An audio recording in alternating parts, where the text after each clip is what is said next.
La degradación de la iglesia, capítulo 18. La degradación en Éfeso, primera parte. Nos dedicaremos por la misericordia del Señor en este capítulo y los subsiguientes 21 a develar la historia de la iglesia y especialmente la historia de su degradación, basada en las 7 cartas que el Señor Jesús, el Espíritu, le escribió al ángel de cada una de las 7 iglesias que estaban en 7 ciudades de la región que en el tiempo en que fueron escritas se llamaba Asia, hoy Turquía. Los 7 lugares son Éfeso, Esmirna, Pérgamo, Tiatira, Sardis, Filadelfia y Laodicea. Cada una de estas cartas nos revela distintos aspectos de la degradación, que nos permiten ver cuál ha sido la trayectoria de la Iglesia a lo largo de los siglos y cuál es su situación en el momento actual, la tercera década del siglo XXI, para que teniendo revelación y visión podamos entender cuál es el deseo y la voluntad del Señor y salgamos de la situación denigrante en que se encuentra el cristianismo contemporáneo.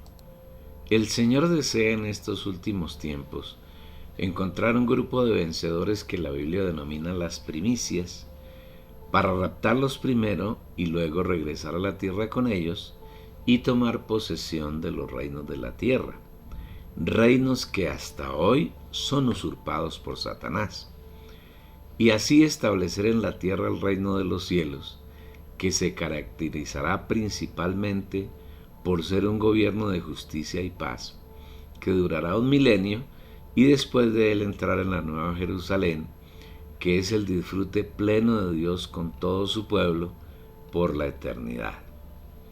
Consideraciones importantes. Para poder entender cabalmente aquello que el Señor desea mostrarnos en las 7 cartas de Apocalipsis capítulos 2 y 3, debemos considerar algunos puntos que son claves. Primero, estar en el Espíritu. Destacado. La Biblia nos muestra que la única manera de conocer a Dios es mediante el Espíritu humano, teniendo comunión con el Espíritu Santo, que es Dios. Es por eso que Apocalipsis 1, versículo 10 dice: Yo estaba en el Espíritu en el día del Señor. No hay manera de conocer a Dios, su persona y su plan, fuera de nuestro espíritu humano, en el cual está el Espíritu Santo, que nos revela todo lo concerniente al Señor. Pero Dios nos la reveló a nosotros por el Espíritu, porque el Espíritu todo lo escudriña, aún lo profundo de Dios. 1 Corintios capítulo 2, versículo 10. Destacado. Si Dios no nos revela su palabra, la Biblia se convierte en letra muerta y nos llenamos de muerte. Por eso es necesario que cuando leamos, meditemos y estudiemos la Biblia, ésta penetre hasta nuestro espíritu y desde allí se convierta en ríos de agua viva que inundan nuestra alma y nuestro corazón. Cuando la palabra penetra hasta nuestro espíritu, tenemos revelación, y cuando la palabra se convierte en nuestra revelación, desde allí borbotan hasta nuestra alma como luz y se convierte en una visión. Observa con cuidado que para que Juan pudiese ver todo lo que vio en Apocalipsis, primero entró en el espíritu, y aquí debe entenderse que es la mezcla del espíritu humano con el Espíritu Santo de Dios. Pero el que se une al Señor, un espíritu es con él. 1 Corintios capítulo 6, versículo 17. Si la visión que logramos no proviene de la revelación que el Señor le da a nuestro espíritu, todo lo que un creyente pueda ver no proviene del Señor, sino del enemigo. Y eso es lo que ese malvado ha hecho a lo largo de los siglos para engañar a los hijos de Dios. En Apocalipsis 1, versículo 3, el Espíritu afirma: Bienaventurado el que lee y los que oyen las palabras de esta profecía y guardan las cosas en ella escritas, porque el tiempo está cerca.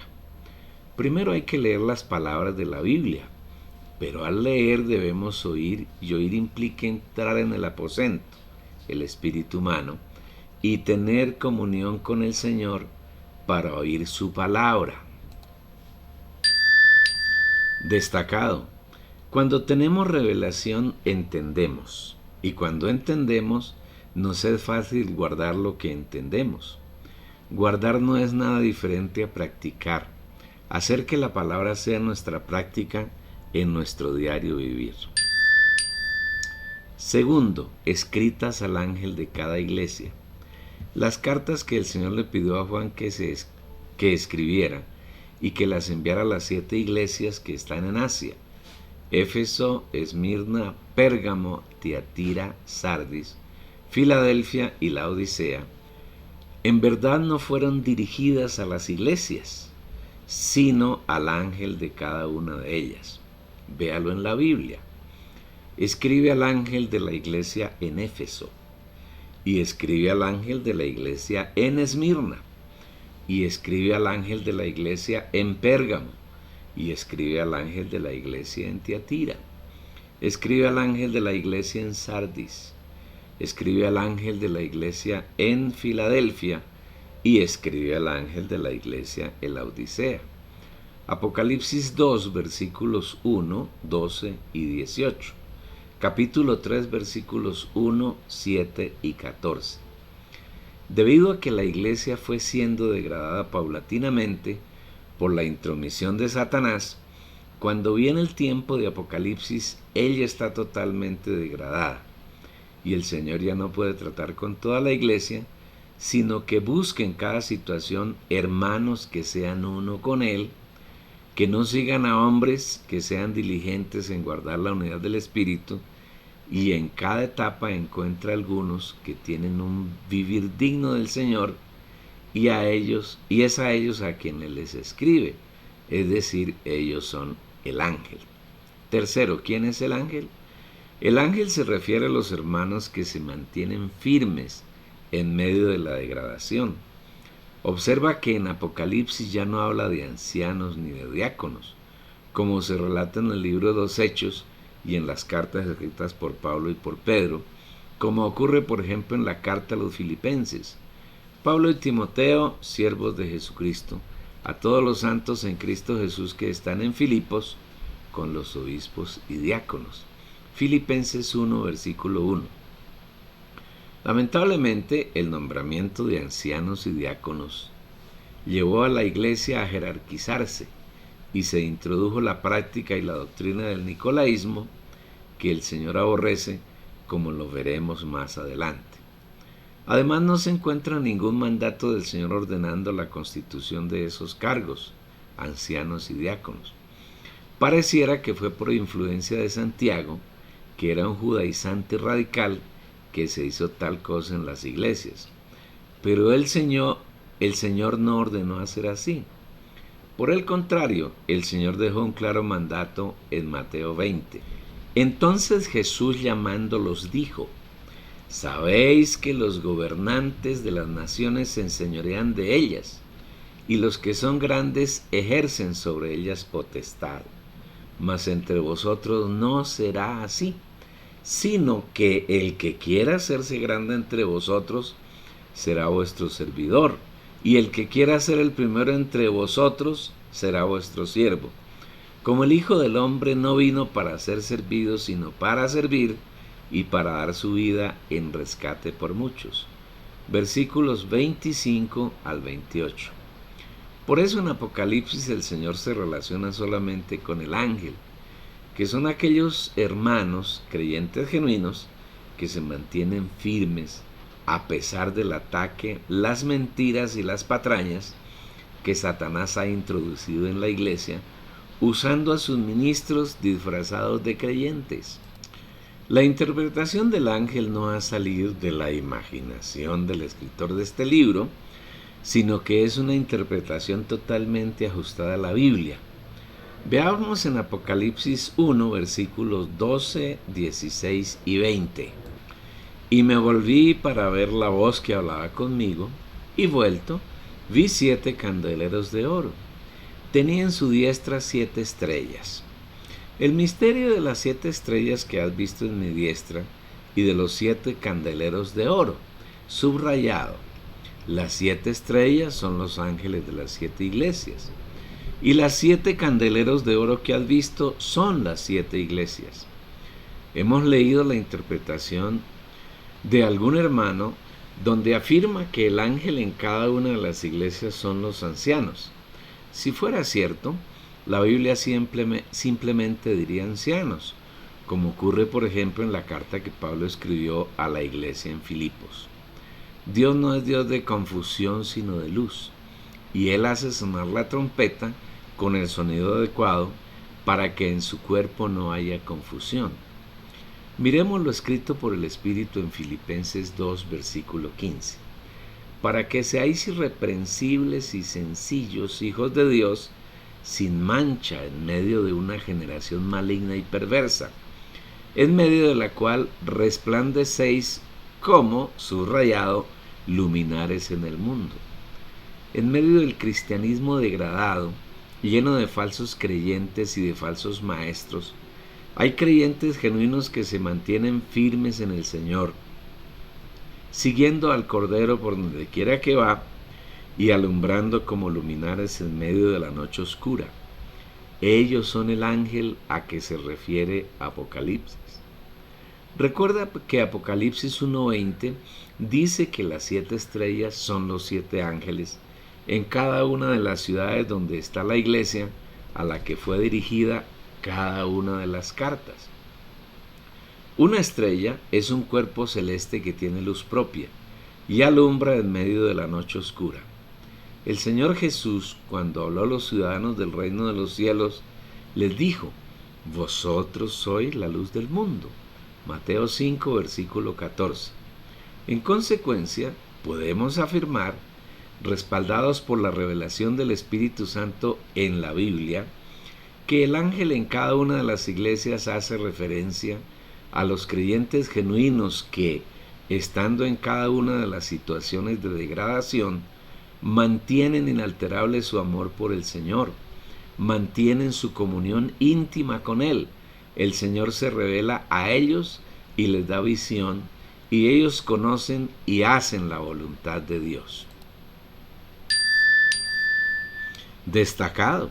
Hoy el Señor necesita que nosotros seamos el ángel, que no nos dejemos engañar por las mentiras de Satanás y junto con otros hermanos brillemos en medio de la noche oscura. Con estas aclaraciones podemos entrar a visualizar cada una de las situaciones de degradación por los que ha pasado la iglesia a lo largo de los siglos y ver cuál es su realidad actual. Veamos entonces qué hay en Éfeso y para ello leamos en primer lugar la carta que el Señor escribió al ángel de esa iglesia. Escribe al ángel de la iglesia en Éfeso, el que tiene las 7 estrellas en su diestra, el que anda en medio de los 7 candeleros de oro, dice esto: yo conozco tus obras y tu arduo trabajo y paciencia, y que no puedes soportar a los malos, y has probado a los que se dicen ser apóstoles y no lo son, y los has hallado mentirosos, y has sufrido y has tenido paciencia, y has trabajado arduamente por amor de mi nombre, y no has desmayado. Pero tengo contra ti que has dejado tu primer amor. Recuerda, por tanto, de dónde has caído y arrepiéntete, y haz las primeras obras. Pues si no, vendré pronto a ti y quitaré tu candelero de su lugar si no te hubieres arrepentido. Pero tienes esto, que aborreces las obras de los nicolaítas, las cuales yo también aborrezco. El que tiene oído, oiga lo que el Espíritu dice a las iglesias. Al que venciere, le daré a comer del árbol de la vida, el cual está en medio del paraíso de Dios. Apocalipsis 2, versículos 1 al 7. En primer lugar, el Señor se nos presenta como aquel que tiene en su mano derecha las 7 estrellas, es decir, tiene en su diestra al ángel de cada una de las 7 iglesias, que no es nadie distinto a los santos que se mantienen fieles al Señor en medio de las circunstancias más adversas y de la degradación más terrible. Cuando aprendemos a ser fieles al Señor, tenemos la seguridad de que Él nos sustenta en todas las cosas de nuestra vida. Gracias a su sustento no tenemos ningún temor, sino que por el contrario vivimos una vida llena de dicha, de paz y de gozo, y en todo tiempo vivimos en comunión con Él, conociendo y haciendo su voluntad. Destacado. En el cristianismo, los pocos creyentes genuinos que hay en cada congregación no se mantienen fieles al Señor, sino al líder, a la organización y a las doctrinas. Pero a nivel general, en cada etapa de la degradación de la Iglesia, el Señor ha tenido a unos pocos santos que, sin importar las circunstancias, han guardado su fidelidad por el Señor y lo han amado. Y a ellos el Señor le llama el ángel y les escribe para decirles que estarán firmes, porque Él los sostiene en su diestra y nadie puede quitarlos de ahí, ni tampoco hacerles daño. En segundo lugar, dice el Señor que Él anda en medio de los 7 candeleros de oro, para significar que Él está observando las iglesias y sabe qué hay en la iglesia, en cada situación que describen las 7 cartas, y que nada puede escapar de Él, de su mirada escrutadora. Todo está desnudo delante de Él. Por eso la siguiente frase: yo conozco tus obras. El Señor afirma que conoce las obras del ángel en la iglesia en Éfeso. Ser claros en el sentido de que Dios no acepta nada que ninguno de sus hijos haga para Él, por bueno que sea, pues Él solo acepta lo que Él mismo hace en y por medio de los suyos. En otras palabras, no debemos procurar hacer nada para el Señor, porque Él no necesita nada de nosotros, y nada que podamos hacer para Él le es útil. Por el contrario, todo lo que hagamos para Él, por nosotros mismos, es abominable, es un estorbo en el avance de su obra. Tiempos. Los hermanos se han esforzado intensamente por hacer obras que agraden al Señor, y todas ellas han sido un fracaso. Destacado. Es el Señor quien desea hacer sus obras en y por medio de nosotros, pero toda iniciativa que se origine en el alma del hombre es abominable para el Señor, y lo único que logra es producir su rechazo. Por eso es necesario que tengamos revelación sobre Efesios 2, versículo 10.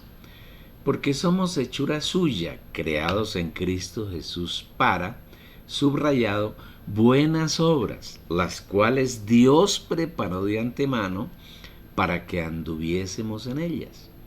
Observa bien que somos hechura suya y hemos sido creados para andar en buenas obras, pero no las obras que nosotros queremos hacer, ni las que son fruto de nuestra imaginación y entusiasmo, sino aquellas obras que el Señor ha preparado desde la eternidad para que caminemos en ellas. El Señor le dice al ángel en Éfeso que conoce su arduo trabajo y su paciencia. La mayoría de los creyentes genuinos tienen mucho entusiasmo en hacer obras para el Señor, en trabajar para Él, y para eso requieren aprender a ser pacientes, a soportar muchos sufrimientos, a soportar adversidades, oposiciones, persecuciones y muchas cosas de ese estilo. Igualmente, el Señor afirma que no puede soportar a los malos. Es muy apropiado que en la iglesia no se soporte a personas que, llamándose hermanos, practiquen el pecado y en su diario vivir hagan maldades. Más bien os escribí que no os juntéis con ninguno que, llamándose hermano, fuere fornicario o avaro o idólatra o maldiciente o borracho o ladrón. Con el tal ni aun comáis. 1 Corintios 5, versículo 11. Lamentablemente, esto es poco común en el cristianismo hoy. Muchos grupos llamados cristianos, con tal de tener un gran número de adeptos, aceptan conductas que el Señor rechaza. Esto no ocurría en Éfeso. ¿Qué decir del catolicismo romano, que es una iglesia apóstata, llena de idolatría y de fornicación espiritual? Tampoco se toleraba en Éfeso, porque la expresión más fuerte de la degradación, que es el catolicismo romano, se da unos siglos más tarde. Además, el Señor le dice al ángel de la iglesia en Éfeso: y has probado a los que, subrayado, a sí mismos se dicen ser apóstoles, y no lo son, y los has hallado mentirosos. En toda congregación cristiana siempre hay algunos que se consideran ungidos por el Señor, siervos de Dios y enviados del Espíritu, y se erigen como líderes y se autoproclaman con algunos títulos, tales como apóstol, reverendo, pastor, sacerdote, obispo, cardenal, papa, y se ponen por encima de los demás feligreses para someterlos a sus caprichos y a sus puntos de vista. Pero los santos en Éfeso eran cuidadosos y no permitieron que esa clase de personas se levantaran allí, sino que procuraron mantenerse como el cuerpo de Cristo, en el que no hay miembros más importantes que otros, sino tenían claridad en cuanto a que todos eran miembros del cuerpo de Cristo, que en todos estaba el mismo Espíritu, que todos tenían la misma vida del Señor y que ninguno era más o menos importante que los demás. Porque por un solo Espíritu fuimos todos bautizados en un cuerpo, sean judíos o griegos, sean esclavos o libres, y a todos se nos dio a beber de un mismo espíritu. 1 Corintios capítulo 12, versículo 13. Cuando intentaron levantarse esta clase de líderes, inmediatamente los hermanos, guiados por el Espíritu, demostraron que eran falsos y desnudaron su mentira. Cuando esto es así, hay posibilidad de que la iglesia sea diligente en guardar la unidad del Espíritu y por consiguiente en mantener la unanimidad entre los hermanos. Quienes se ufanan de líderes, de ungidos, de siervos de Dios, no se dan cuenta que la unción fue dada a todo el cuerpo, y todos los hijos de Dios en el Nuevo Testamento somos sus ungidos. Y en cuanto a vosotros, subrayado, la unción que vosotros recibisteis de Él permanece en vosotros, y no tenéis necesidad de que nadie os enseñe. Pero como su unción os enseña todas las cosas, y es verdadera y no es mentira, así como ella os ha enseñado, permaneced en Él. Primera de Juan 2, versículo 27. En los Salmos hay un tipo maravilloso de la unción que fue dada a todos los miembros del cuerpo. Se trata del Salmo 133. Mirad cuán bueno y cuán delicioso es habitar los hermanos juntos en armonía.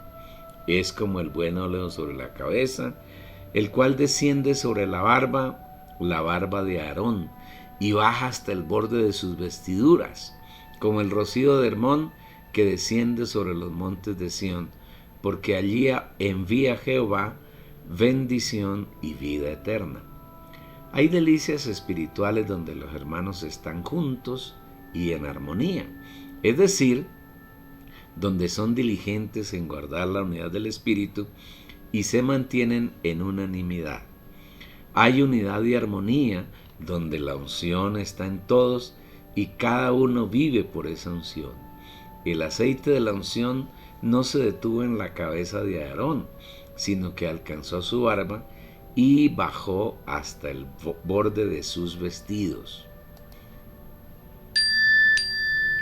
Destacado. La unción que el Señor dio a la iglesia no se quedó con algunos santos, sino que abarca y cubre a todos. Todos los hijos de Dios somos ungidos. Cuando vivimos por esa unción, el Señor nos bendice y nos da su vida eterna. el Señor le dice más al ángel de la iglesia en Éfeso, refiriéndose a las obras que había en esa iglesia. Y has sufrido y has tenido paciencia y has trabajado arduamente por amor de mi nombre y no has desmayado. Los hermanos que había en Éfeso amaban al Señor y sufrían la persecución, especialmente de los religiosos judíos y de los políticos de la época, pues eso era lo que ocurría en Jerusalén y en el resto de las iglesias al comienzo de las mismas, según lo relata Hechos de los Apóstoles. Sin embargo, en medio del sufrimiento, los hermanos eran pacientes, soportaban todas las situaciones por amor al Señor, y esta es una actitud a primera vista loable. Al comienzo de la iglesia, los hermanos no reparaban en cuánto tenían que trabajar, cuántos desvelos tenían que pasar, y se mantenían firmes sin desmayar. Cualquiera diría que el Señor estaba muy satisfecho con la conducta, el amor y el trabajo de los santos en la situación de Éfeso, que todas las obras fueron aprobadas por el Señor y que tenían una conducta digna de imitar. Pero si tocamos el espíritu para ver esta palabra, observaremos en el Señor una profunda insatisfacción. Para discernirlo, veamos Apocalipsis 2, versículo 4. Pero tengo contra ti que has dejado tu primer amor. Parece que hubiésemos llegado a volar deliciosamente a gran altura y de pronto cayésemos en picada. En los versículos anteriores pareciera que el Señor está manifestando satisfacción por la situación en Éfeso, pero en el versículo 4 nos aterriza y nos muestra su gran insatisfacción. Trabajar arduamente, tener paciencia, no soportar a los malos, probar a los falsos apóstoles y desnudarles sus mentiras, sufrir, trabajar arduamente por amor del nombre del Señor y mantenerse firme son todas obras muy buenas, conocidas por el Señor, pero ninguna de ellas recibió su aprobación.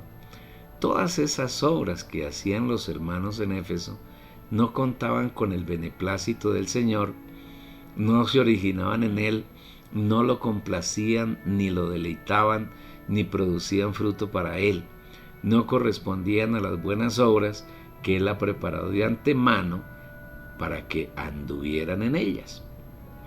Es muy significativa esta pequeña frase, pero tengo contra ti que has dejado tu primer amor. ¿Qué es dejar el primer amor? Hace más de 4 décadas comenzamos a andar con el Señor y lo hicimos en una denominación. Allí nos enseñaron que dejar el primer amor es dejar esa emoción que se siente cuando uno se convierte al Señor y que dura unos días, tal vez unos pocos meses, pero que debido a las pruebas, a los sufrimientos y a las dificultades, esa, comillas, calentura emocional se va enfriando y poco a poco se desvanece. ¡Qué interpretación tan pobre y carnal de la Biblia! El Señor no se relaciona con sus hijos por medio de la emoción, sino por medio del Espíritu. Y lógicamente que la emoción, que es parte del alma humana y del corazón, debe ser dirigida por el Espíritu. Dejar el primer amor consiste simplemente en que los hijos de Dios se dedican a hacer un sinnúmero de obras para el Señor, pero se olvidan del Señor mismo. Él deja de ocupar en la vida de los creyentes el lugar que le corresponde, el primero. Yo soy el alfa y la omega, el primero y el último. Apocalipsis 1, versículo 11. Se debe tener claridad de que la cabeza de la iglesia es el Señor, que Él es el buen pastor y es el único digno de ser seguido, que no hay ningún hermano, por espiritual y excelente que sea, en su vivir, digno de ser seguido ni de ser puesto como cabeza, sustituyendo al Señor. Solamente podemos y debemos seguir al Señor. Seguir a cualquier hermano es caer del primer amor, es dejar al Señor como el primero. Yo soy el buen pastor, y las ovejas oyen mi voz, y a sus ovejas llama por nombre y las saca. y cuando ha sacado fuera todas las propias, va delante de ellas, y las suyas le siguen porque conocen su voz. Juan 10, versículos 11, 3 y 4. Dejar el primer amor consiste también en compenetrarse con cualquier organización cristiana, seguir a sus líderes y a sus doctrinas, dejando a un lado el deseo del corazón del Señor y su voluntad. Lee y medita de tu espíritu estos versículos. No todo el que me dice Señor, Señor, entrará en el reino de los cielos, sino el que hace la voluntad de mi Padre que está en los cielos. Muchos me dirán en aquel día, Señor, Señor, ¿no profetizamos en tu nombre y en tu nombre echamos fuera demonios y en tu nombre hicimos muchas obras poderosas? Y entonces les declararé, nunca os conocí, apartados de mí, hacedores de iniquidad. Mateo 7, versículos 21 al 23. Destacado. El Señor es bien claro al mostrar el único requisito que exige a sus hijos para entrar en el reino de los cielos: hacer la voluntad de mi Padre que está en los cielos. Para hacer la voluntad del Padre es necesario conocerla, y ella puede ser conocida solamente mediante revelación que el Señor Espíritu imparte en el espíritu de aquellos creyentes que la buscan. Pero Dios nos la reveló a nosotros por el Espíritu, porque el Espíritu todo lo escudriña, aún lo profundo de Dios. 1 Corintios 2, versículo 10. Más profundidad sobre el reino de los cielos puedes encontrarla en el libro El reino de Dios y el reino de los cielos, del mismo editor y publicado en esta página. Aprecia el contraste que hay entre el deseo del Señor y el deseo de los hijos de Dios, porque en el pasaje de Mateo 7, Él está hablando a hijos de Dios, no a incrédulos. Aquel día será el tribunal de Cristo, en el que el Señor juzgará a todos sus hijos para premiarlos o castigarlos, según haya hecho o no su voluntad mientras vivieron en la tierra. El juicio no será con base en lo mucho que el creyente haya hecho o dejado de hacer, sino si sus obras fueron hechas estrictamente en la voluntad del Padre o fuera de ella. Si fue Dios quien tomó la iniciativa en esas obras, o simplemente fueron producto de la imaginación, el entusiasmo y el esfuerzo de quien las hizo. Siendo concretos, entrarán en el reino de los cielos aquellos hijos de Dios que permitieron en su vivir en la tierra que el Padre hiciera su voluntad en ellos. Esto es vivir en el primer amor. El Señor advierte anticipadamente lo que muchos de sus hijos le dirán en aquel día. Señor, Señor, ¿no profetizamos en tu nombre y en tu nombre echamos fuera demonios y en tu nombre hicimos obras poderosas? Ese es uno de los problemas de Éfeso y corresponde al cristianismo contemporáneo. Las miles de facciones en las que hoy está dividido el cristianismo se esfuerzan por profetizar, por expulsar demonios, por hacer obras colosales, y con ellas irán a la presencia del Señor a reclamarle que las tenga en cuenta. Pero esas profecías están lejos de ser profecías que vienen del Espíritu Santo. En cambio, sí son habladurías que salen de la imaginación de quienes las profieren, ayudados por Satanás. Observa, querido lector, que todas esas grandes obras no están siendo hechas conforme a la voluntad del Padre, que está en el cielo, sino que provienen de la voluntad de los hombres que están en la tierra, desconectados del cielo. En otras palabras, esas obras no son producto de la comunión íntima en el aposento que el autor de ellas ha tenido con el Padre, sino que fueron hechas con el objetivo de llenar de fama a sus autores, de darles vanagloria y henchirlos de vanidad. No pretendemos con estas palabras atacar a ningún hermano, sino simplemente recabar en los santos la palabra que el Señor nos ha legado en las Escrituras. Lee y escucha lo que el Señor le responde a esos hijos que le reclaman tener en cuenta todas las obras que hicieron para el Señor y supuestamente en su nombre. Nunca os conocí, apartaos de mí, hacedores de maldad. Estas palabras están en la Biblia, no son de nuestra invención, sino que son las palabras que salen de la boca del Señor para que tú las comas, las degustes y encuentres revelación en ellas. Todo pensamiento, toda palabra y todo hecho que en un creyente no se origina en el Señor implica caer del primer amor. Si como hijos de Dios deseamos agradarlo y hacer su voluntad, debemos progresar cada día en nuestra comunión con Él hasta que llegue el tiempo en que todo lo pensado, lo hablado y lo hecho venga del Padre que está en el cielo y sea hecho conforme a su voluntad. Necesitamos hacer realidad las palabras que el Señor Jesús habló a los discípulos poco antes de ir a la cruz a morir.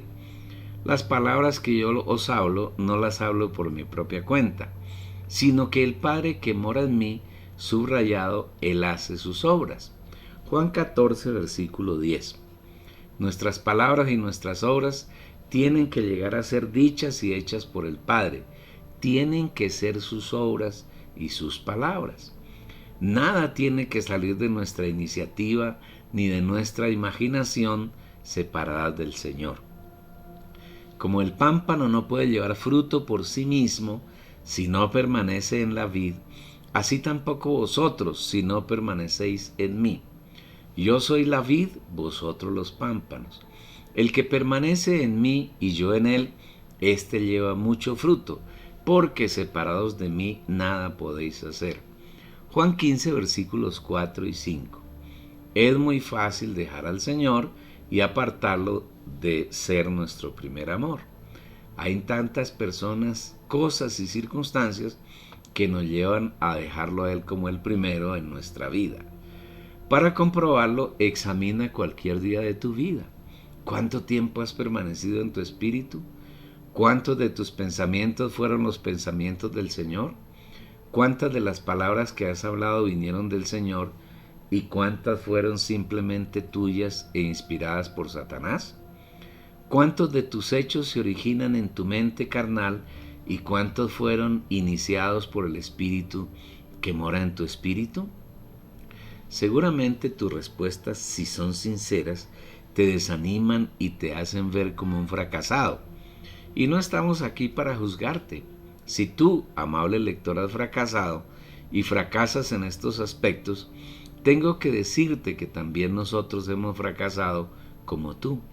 Pero el Señor en su misericordia viene a juzgarnos y a desnudarnos, pero no para avergonzarnos, sino para animarnos a que corramos a su trono de gracia y encontremos en Él todas sus riquezas que nos suplen esta gran necesidad. Acerquémonos, pues, confiadamente al trono de la gracia, para alcanzar misericordia y hallar gracia para el oportuno socorro. Hebreos 4, versículo 16. Toda degradación y toda caída tienen un principio, y el Señor nos muestra que ese comienzo está en dejarlo a Él como el principal, como el centro de nuestro vivir, como el primero, como la fuente de todas las cosas que hay en nuestro día a día. En verdad, todos los hijos de Dios debemos arrepentirnos por el lugar que le hemos dado al Señor. No lo hemos tenido como nuestro primer amor.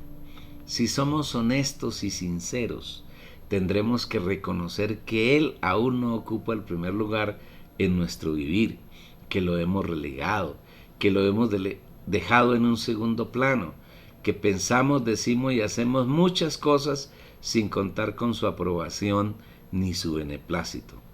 Cuántas actividades llamadas espirituales, cuántas reuniones, cuántos mensajes se emiten diariamente en nombre del Señor sin que Él sea la fuente, sin que Él tome parte en esas actividades. Todo lo que hagamos sin que Él sea la fuente o el origen se convierte en abominación para el Señor y es motivo de su rechazo. No obstante, en su gran misericordia y en su profundo amor, viene a desnudarnos y a hacernos ver estas cosas para que nos arrepintamos, nos volvamos a Él, nos acerquemos al trono de su gracia y recibamos todo lo que Él es, tiene y ha logrado para que seamos apropiadamente nutridos y vivamos agradando. De ese trono de gracia ahora mismo está fluyendo un río de agua de vida, transparente como cristal, que está lleno de vida y todo lo que toca lo revive, lo revitaliza y lo nutre, para que produzca frutos que le sean agradables y satisfactorios, y además sana todas nuestras enfermedades, especialmente las de carácter espiritual. Después me mostró un río limpio de agua de vida, resplandeciente como cristal, que salía del trono de Dios y del Cordero. En medio de la calle de la ciudad, y a uno y otro lado del río, estaba el árbol de la vida, que produce 12 frutos, dando cada mes su fruto, y las hojas del árbol eran para sanidad de las naciones. Apocalipsis 12, versículos 1 y 2. Volviendo al tema de Apocalipsis 2, que trata, en primer lugar, de la carta que el Señor le escribió al ángel de la iglesia en Éfeso, encontramos que Él le dice: recuerda por tanto de dónde has caído y arrepiéntete y haz las primeras obras. Apocalipsis 2, versículo 5. Recordar de dónde se ha caído. Primero el Señor le pide al ángel que recuerde de dónde ha caído, que haga memoria que en el comienzo de la iglesia, quien tuvo la iniciativa de todas las cosas fue el Señor, que el día de Pentecostés y los 10 días anteriores y muchos años después, nadie distinto al Espíritu Santo tomó la iniciativa para llevar adelante las obras del Señor. Fue el Señor quien les dijo a los 120 que no se fueran de Jerusalén, sino que esperaran hasta que Él, como el Espíritu Santo, lo llenara de poder, y ellos, en absoluta obediencia al mandato del Señor, se quedaron 10 días en el aposento alto, llenándose del Señor. Fue el Espíritu Santo quien el día de Pentecostés los revistió de poder y habló las maravillas de Dios a los millares de judíos que habían venido a Jerusalén desde muchas latitudes geográficas. Fue el Espíritu Santo quien hizo que los 12 apóstoles se pusieran de pie, y fue Él quien tomó a Pedro y habló una palabra clara acerca de la obra redentora de Jesucristo, con tan gran efecto que aquel día se añadieron a la iglesia más de 3,000 personas. Fue el Espíritu Santo quien en Hechos 3 y 4 sanó a un cojo cuando Pedro y Juan subían al templo a orar, y debido a esa sanidad, por medio de Pedro habló a la multitud, y fue ganado para el Señor un número superior a 5,000 personas. Fue el Espíritu Santo quien envió a muchos hermanos a diferentes partes de la tierra conocida a predicar la palabra, y esa palabra fue oída por ciudades enteras, y los que estaban destinados para vida eterna recibieron al Señor. Fue el Espíritu Santo en Hechos 13, donde había en la iglesia en Antioquía 5 hermanos que Él mismo había constituido como profetas y maestros, separados de ellos para enviarlos a hacer la obra de predicar su palabra entre los gentiles. Fue el Espíritu Santo quien condujo a Pablo y a quienes lo acompañaban a que hicieran la obra conforme a su voluntad, y nada se hizo sin que el Espíritu lo ordenara y lo decidiera. Todas estas son las primeras obras de las que la iglesia había caído en Éfeso, y a las que el Señor dice que las hiciera una vez se hubiera arrepentido. La iglesia en Éfeso había caído de aquel vivir en el cual el Espíritu Santo es la cabeza, y se dedicaron a hacer obras propias de los hombres, no originadas en el Espíritu, y ya habían olvidado lo que el Señor había hecho unos pocos años antes. Esta es una situación similar a la que le había sucedido a Adán en el huerto de Edén. Dios, con mucho amor, con una gran preocupación por el bienestar del hombre, hizo que de la tierra brotara toda clase de árboles, que eran placenteros a la vista y buenos para comer.